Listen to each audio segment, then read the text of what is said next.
بسم اللہ الرحمن الرحیم فَإِنْ آمَنُوا بِمِثْلِ مَا آمَنْتُمْ بِهِ فَقَدِ اهْتَدَوْا۔ اپنی ملت پہ قیاس اقوام مغرب سے نہ کر، اپنی ملت پہ قیاس اقوام مغرب سے نہ کر، خاص ہے ترکیب میں قوم رسول ہاشمی، ان کی جمعیت کا ہے ملک و نسب پہ انحصار، اور قوت مذہب سے مستحکم ہے جمعیت تیری۔ دامن دی ہاتھ سے چھوٹا تو جمعیت کہاں، جمعیت ہوئی رخصت تو ملت بھی گئی۔ حضرات گرامی قدر، اس کائنات کے اندر رب تعالیٰ نے سب سے اعلیٰ، سب سے عرفہ، سب سے بلند اگر کسی ہستی کو بنایا ہے تو وہ آمنہ کے لال علیہ السلام کو بنایا ہے۔ حضرات گرامی قدر، آمنہ کے لال علیہ السلام کے بعد اس کائنات کے اندر سب سے اعلیٰ جماعت، سب سے عرفہ جماعت، سب سے فضیلت والی جماعت حضرات صحابہ کرام کی جماعت ہے۔ صحابہ کرام کی جماعت روئے زمین پہ سب سے بہترین جماعت ہے، جس کی طرف حضرت رسول اللہ نے اس بات کا اعلان فرما دیا، خیر القرون قرنی ثم الذین یلونہم۔ حضرات گرامی قدر، صحابہ کرام کو دنیا سے گئے سینکڑوں برس گزر چکے ہیں، لیکن آج بھی صحابہ کرام کی محبت میں ہمارے دل تڑپتے ہیں، اور دنیا جہان کی کوئی بھی طاقت ہمارے دلوں سے صحابہ کرام کی محبت کو نہیں نکال سکتی۔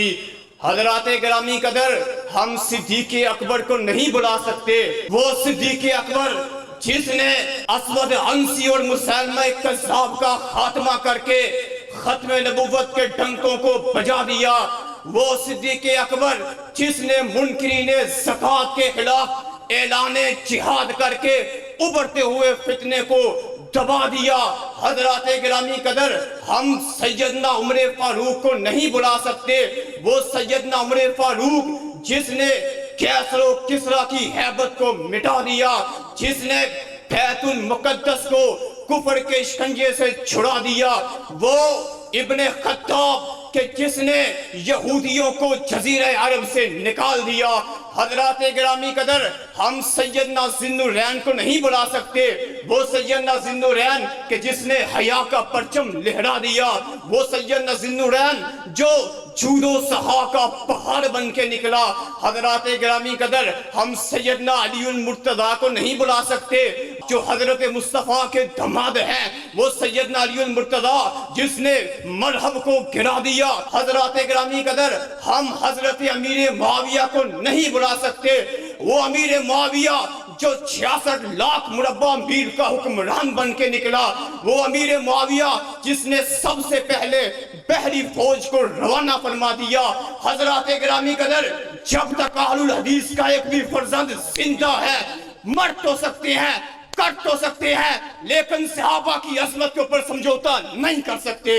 حضرات گرامی قدر، صحابہ کرام کی شان اور عظمت کے اوپر سمجھوتا کیسے ہو سکتا ہے؟ محبوب کے دور میں کوئی کیمرہ نہیں تھا، کوئی ویڈیو نہیں تھی، لیکن ہم نے محبوب کو اگر دیکھا تو صدیق کی نگاہوں سے دیکھا، ہم نے محبوب کو دیکھا فاروق کی نگاہوں سے دیکھا، ہم نے محبوب کو دیکھا ذی النورین کی نگاہوں سے دیکھا، ہم نے محبوب کو دیکھا علی المرتضیٰ کی نگاہوں سے دیکھا، ہم نے محبوب کو دیکھا امی عائشہ کی نگاہوں سے دیکھا۔ حضرات گرامی قدر، جب تک اہل الحدیث کا ایک بھی فرزند زندہ ہے، انشاءاللہ ناموس صحابہ کے نعرے لگتے رہیں گے اور رافضیت مرد آباد کے نعرے بھی لگتے رہیں گے۔ حضرات گرامی قدر، آخر میں یہ بات بھی کہہ دینا چاہتا ہوں، میرا پیغمبر امن بن کے آیا، میرا پیغمبر جو دین لے کے آیا وہ دین امن ہے، لیکن امن کا یہ معنی نہیں ہے کہ اگر کافر چڑھائی کرے، کافر سر پر چڑھ جائے اور میں مسالت کی باتیں کروں، میں سلو صفائی کے اوپر لوگوں کو اباروں۔ حضرات گرامی قدر، آج بیت المقدس فلسطین کے اندر یہودیوں کے شکنجے کے اندر ہے. آج غزہ کی پٹی پکار پکار کر کہہ رہی ہے اور صلاح الدین ایوبی کے بیٹوں اور محمد بن قاسم کے فرزندوں اور ابن تیمیہ کے متوالوں اور احمد بن حنبل کے فرزندوں، آج غزہ کی قیادت مر چکی ہے اور تم خواب غفلت کے اندر مدہوش پڑے ہو. حضرات گرامی قدر، لیکن اب وہ دن قریب آ چکے ہیں. بیت المقدس کے اندر اللہ اکبر کے نعروں کو لگا دیا جائے گا اور یہود وہاں سے بھاگ نکلے گا. اور انشاءاللہ ہم اس بات کا اعلان کرنے کے لیے آئے ہیں، اٹھ شیر مجاہد، ہوش میں آ، تعمیر خلافت پیدا کر. کیوں فرقے فرقے ہوتا ہے؟ اب ایک جماعت کو پیدا کر. اسلام کا دم تو بڑھتا ہے، پھر کفار سے کیوں ڈرتا ہے؟ یا اسلام کا نام نہ لے یا شوق شہادت پیدا کر.